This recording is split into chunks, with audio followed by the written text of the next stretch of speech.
We're born in the moonlight.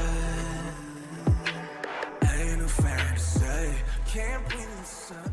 Hello everyone, this is Aromie here, and welcome back to Red Embrace Hollywood. We are here exploring LA's dark streets after leaving Randal. So, more than just sharper hearing and eyesight, I felt like I could perceive the world more deeply. Things I had never heard, or never noticed before now popped out at me, demanding my attention. People's manners and emotion, their eyes, their fears. The meaning of a discarded envelope, a missing coat button, a reason for chocolate over strawberry, white versus black, open or closed. Everything, even trivial things, started to hold new meaning. A meaning I couldn't always understand, but I knew was there, and something I could guess it. But if I strained my insight too hard, the world started to feel blurry, distorted. Strange words formed in my mind by themselves, riddles and wordplay that mirrored reality, until my mind fully adjusted and made sense to hold myself back. Or else I really might fall into that eerie Golgotha insanity I kept hearing about. Like about going lunatic. Finally, as I began heading back to the hotel, a fresh hunger stirred in my gut. Sunrise was still was still an hour off, so I could feed from a human if I wanted to.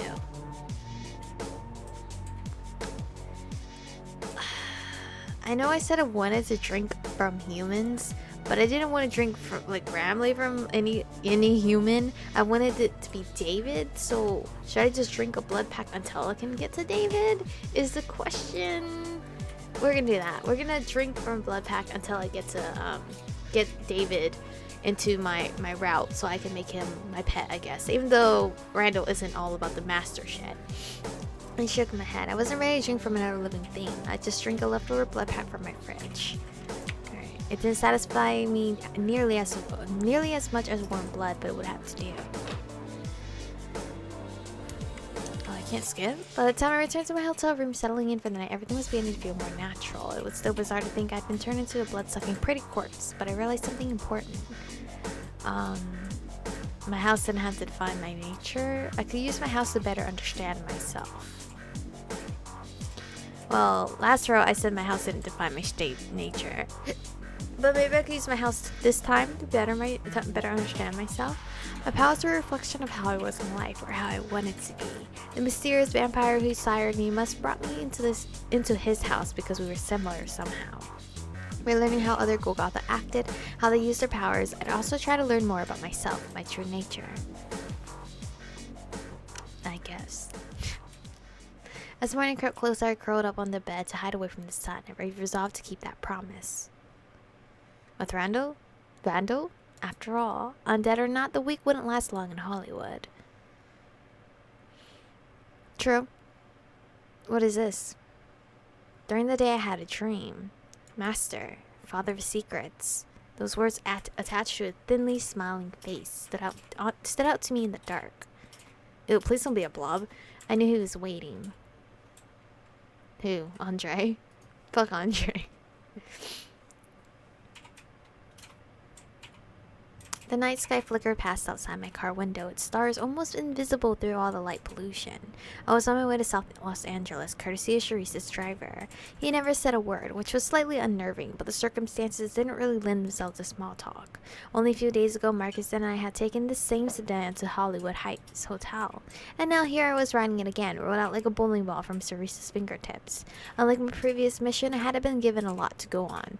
All I knew was the description of Charisse's agent, a Latina Ascari blood gray suit with blue shirt, appeared in her mid-30s. She'd gone missing a few days ago, and even though Charisse said the agent usually took lengthy vacations, I had a bad feeling about this. Why can't I skip this? We read this before. Before long, the sedan pulled over to a seemingly random point on the street. Of course, the driver didn't say anything, but I could guess that this was my drop-off point. Alright. Hey guys, sleeping on the bench. I left the car for the streets of South LA, wondering how exactly to start my search. Asking around wouldn't be a bad idea, though most of the people passing by looked pretty unsavory. I could also try to track her down myself if there were any traces left of her scent. My best bet was probably to go watch a movie. No, we're gonna ask for info. Rumors and potential witnesses were probably my best bet. I'd have to remember I was dealing... Got a call on my phone. I was dealing with mortals, though. I wasn't sure if that made things easier or harder. I wandered around for a little while, talking to a few people who seemed like they hung out on the street. Prostitutes, pimps, dealers, the homeless. But most of them weren't willing to talk, and the ones that did talk hadn't seen the agent. Just as I was starting to get frustrated by my string of failures, someone on the street caught my eye. A middle-aged man laying on the wall outside a storefront, his eyes intently flicking over the people passing by. My vision suddenly blurred. I saw 100 glimmering needles sticking out from his face and body, and then they were gone. This is kind of cool being a Golgotha because I could see like things around them that they can't see. Without pausing to reconsider my questionable decision, I quickly approached him. Well, hello there, honey. The man's eyes roamed over my face, crawling down my body. Judging from his eager, predatory smile, I probably wasn't dealing with some pleasant gentleman out for a smoke. Hey, I was wondering if I could ask you a question. I'm looking for a Latina in her mid-30s, gray suit, blue shirt. You've seen her. Hello, you look a little lonely over here all by yourself. Oh, I'm very lonely. You must be too. The man chuckled, raising his eyebrows. If we're both lonely, maybe we should get to know each other a little better. Much, much better. No, fuck you. I've done this before. We gotta do this again. It's horrible. Thanks. Oh god, I can't do this. Before I do, have you seen my friend, a Latina in her mid-30s, gray suit, blue shirt? Maybe, maybe not. He shrugged, a slippery grin stretching over his face. I'll only spill the beans once we're somewhere nice and cozy and private. Cozy and private like a warm grave. We can go after the beans are spilled. Oh, sure, but won't you tell me first? You know, I don't hate myself enough to do this. No, we're gonna see the first choice. Such a cute little goth flirting like that. Oh, you know I'm a Wait. You don't know I'm a Golgotha, right? Or do you know? But what's the hurry? Let's enjoy ourselves together first, Listen, this is important. I really need to find her. Tell me what I want to know right now, or I'll beat you into slimy pulp. Let's do that. Now we're rebellious. You would? The man let out a faint groan. More like a moan. Ew! A moan? I didn't know you were that type, but yes, please, beat me up all you want. Hell no. I don't want that. We can go to my place or your place and... His voice quivered with desperate excitement. It was just my luck that the person I tried to threaten will be a goddamn masochist. Masochist? Hey, wait. We can have all sorts of fun together, I promise. But I was already turning away. There was a pretty high chance Sleazy Slimeballs didn't know anything, and even if he did, I probably wouldn't be able to get out of him without debasing myself. Debasing myself? Maybe it was better to try and look somewhere else. Hey! As I headed further down the street, a different voice called out to me. I turned to see a young woman hurrying up to my side, some human I'd never seen before. Wait, holy fuck, this is a change. This is totally different. Because now there's a person interfering. I overheard you talking to that guy back there. He's the manager at the shop I work at. She giggled, twirling a strand of hair around one finger. I see, did you want to tell me something? Shop, like a brothel or what? That's rude. I see. Did you want to tell me something? Yeah, actually. I was out on the street with him the other night when I saw that girl pass by, the one you mentioned. My boss, he wanted to go on a date with her or something, so he followed her down that side road. That one back there. She flicked her thumb over her shoulder towards the alley at the end of the block.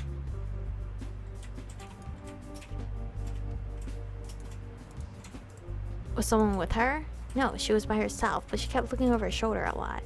My boss said she, vanished somewhere in that alley, but I don't know where she went. It's a dead end. It sounds like you're her friend, so maybe you can figure it out. You look like you know what you're doing. Thank you, miss. I'll go see if I can find her. That's because I do. See ya. Farewell, my syphilis sunshine. What the fuck? Thank you, miss. Yeah, good luck. Okay, this time I didn't, seduce the man. His girl kind of came over. Turning around, I made my way towards the alley the girl pointed to, keeping my eye out for any sign of struggle. But I couldn't see or smell anything, just a putrid mix of urine and sweat. Ew.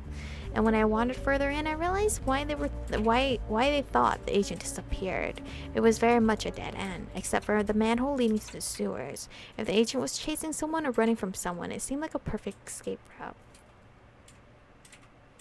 Knowing I had to be on the right track, I grabbed the manhole cover and easily yanked it off. A damp, smelly darkness yawned at me from below, but unfortunately, it seemed like the only way forward. After clambering down the ladder, I stepped off the bottom rung into murky, shallow water. A few rats darted away, squeaking in terror, like I'd barged into their private meeting. I really had to come to LA expecting to splash around in the sewers, but life was just full of surprises. Here we go again. I cautiously made my way forward, trying to spot any sign of the agent. The stench of sewage was almost unbearable. It was bad enough as a human, but as a vampire, it felt like I was snorting a line of garbage. Ironically, just a few hours ago, I'd been lounging in my extravagant hotel suite, and now here I was, getting intimately acquainted with LA's waste. In the middle of all that filth and vermin, I pondered how this seriously wasn't worth it. I was just doing what I had to do. A shit hike was good practice. I mean, honestly, why am I even doing this for Charisse? It's not worth it. No matter how you think about it, it's not worth it. I could take the metaphorical shit flinging, but this was just a step too far. If I was more loyal to Charisse, maybe I'd feel okay about being a sewer rat, but I wasn't. Especially since I'm Golgotha. The further I ventured into the sewers, the more uneasy I felt. My sharpened instincts jumped at every noise, every strange flicker of light, and yet nothing came out of the darkness. But it felt like something was watching me. Maybe it was just numerous rats. They seemed to be following me from a distance, probably wondering why I was invading their domain. Still, I had the distinct sense that another presence was nearby, although I couldn't pinpoint where. Then, over the awful smell of LA's various waste, I suddenly picked up a different scent. Blood. But it was strangely acrid, a warped version of the sweet smell I was used to. I followed the bitter scent down several tunnels, staying on high alert. Closer. It was so close now, and anticipation filled my empty gut. I rounded yet another corner, and then... Don't show me. The smell stopped. It was strongest right here, but I couldn't see anything but water and floating garbage. Had I missed something?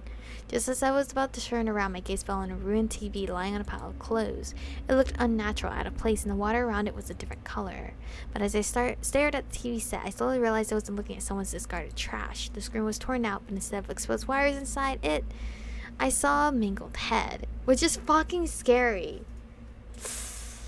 That pile wasn't just clothes, it was a body. Well, I thought they were going to show me. With a chill creeping up my spine, I slowly stepped closer, studying the corpse. When I realized its features, my stomach clenched in dread. This was Charisse's agent. At least from what I could tell, her body was completely mutilated. Someone had opened a hole in the bottom of a TV and stuck it over her head. Well, last time was a pussy, and I didn't examine it very well, so this time I'll examine the body more closely. She looked like she'd been attacked by a wild animal, huge chunks of flesh sliced off, bones sticking out, clothing torn and shred, and more strangely, she was missing her eyes and ears. No, wait, last time I did look at it anyway, right? I was just scared they're actually going to give me a visual detailed drawing of it, but judging from the precise cuts there, they've been removed with almost surgical precision. As my eyes traveled down the massacred body, I spotted something on the ground by its side. It was a small piece of oddly bright stationery, printed with almost mechanically perfect handwriting. It's always the same. It must have been a note from the killer. Charisse would definitely want to see this. I bent down and gingerly grabbed the paper, folding it up to stick in my pocket. At that moment, I felt something on my shoulder. It's Marcus, though. A cold grasp squeezing tightly. Well, we're gonna try to turn and attack in this route. I whirled around ready to lunge forward and strike, but two hands instantly caught my wrists, twisting them painfully before pushing me back. As I stumbled a few feet away, I jerked my head up towards the figure. Ready to eviscerate the unknown, are we now? How fascinating. Hello. There stood Marcus, his pale eyes shining brightly. How did you sneak up like that? Fuck, you scared the shit out of me. Was that really necessary? No, he scared me. Well, we are in a sewer, so I suppose that's as good as a place as any. Idiot. Turning away from me slightly, Marcus lowered his gaze to the gory mass of flesh that was once Charisse's agent. I saw a keen interest in his eyes, almost fascination, not the look you'd usually observe a mangled corpse with. I gather the Red Queen sent you here. She will applaud your investigative skills, no doubt. Tell me, just what do you believe happened to this unfortunate soul? See no evil, hear no evil. They cut out her eyes and ears. It wasn't just mindless killing. They wanted to make her a television spectacle. She was hunting someone, but became the prey. See no evil, hear no evil? You're correct, her eyes and ears are gone. Perhaps the culprit felt that being observed or listened to was a fearsome thing. Hands clasped behind his back, Marcus strolled towards the corpse, circling around it with an analytical light in his eyes. The bottom of his long coat squished in discolored water, soaked and dripping, but he didn't seem to particularly mind. I suggest you tread very carefully around this matter, Michiko. There's a sense of formless malice in the air, a festering loathing that something created. Do not underestimate the wretched. I'll find whoever did this and make sure they don't harm anyone else. It's Sharice's problem, not mine. She just sent me to get the agent. Why are you here anyway? To investigate? Well, you know what? I'm very rebellious this route, so I don't care about Sharice. Are Sharice's problem not also your own? After all, it seems she's taking quite the shine into her new errand girl. I don't care. She's just using me to her own benefit. As Marcus's calm drawl echoed off the walls, putting me slightly more at ease. My body seemed to suddenly remember the stench around me, making it difficult not to gag. It was the acrid smell of the agent's blood churning in my gut, even overpowering the scent of rotten flesh. Ah! As if sensing my thoughts, Marcus took a deep, long sniff of the air, his eyelids fluttering closed. You enjoying the smell, sir? If you're puzzled as to why the smell of her blood is so wretched beyond the advanced state of decay, of course it's because of a rather curious phenomenon. He wandered back towards me, observing my face intently. To humankind, vampire blood is wonderful, intoxicating, a drug beyond any other. Dude, why can't I skip? Your girl read this before. Your girl read— oh wait, I'm over time. Your girl read this before, so I don't understand why they're not letting me skip. Maybe there's like slight little change to details, so that's why they're not letting you skip forward. And because, you know, this is basically unlocking Randal's route, I believe. So thank you guys for watching today's episode. Stay beautiful, and I'll see you guys in the next one.